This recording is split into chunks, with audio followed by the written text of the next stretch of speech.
First at 5 and only on 6, a Muskogee County rancher accused of nearly 24 counts of animal cruelty talks to us about his arrest. A judge forced the sale of more than 100 head of his cattle at auction today after an investigation revealed cattle and horses on his property that were either malnourished or dead.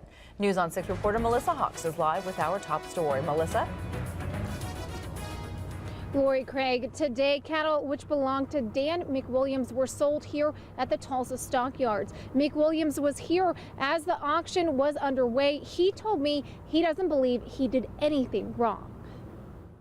19 quarter out here, 19, 25, 15, and 19 on 0x, put them on deal. One by one, Dan McWilliams' cattle are auctioned off as he sits a few rows back and watches as they're sold. I don't think it's right, but I guess that's for someone else to decide, apparently. 3 weeks ago, News on 6 was there as sheriff's deputies searched his ranch in Muskogee County and found nearly 36 cattle and horses dead. I don't think it was caused because they were in any way deprived of things.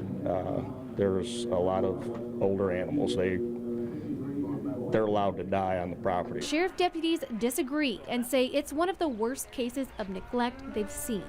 McWilliams faces 23 counts of animal cruelty. Last week, a judge ordered his more than 200 animals be sold at auction. These cows were the first to go, and they attracted quite a bit of attention.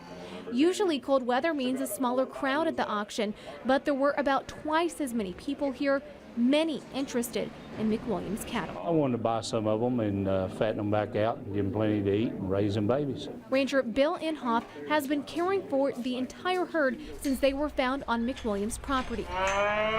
Seeing the progress they've made so far, he wants to give them a permanent home. Some of the calves gained as much as 60 pounds and they're getting their bellies full and they're looking good. Inhofe bought a dozen cows and their calves along with 2 bulls.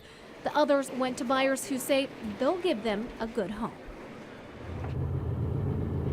McWilliams did get to keep the money from today's sale. He has already paid the bill for the care they received after his arrest. His 100 horses are also here. They will be auctioned off on Thursday as he prepares for his next court date. Melissa Hawks, News on 6.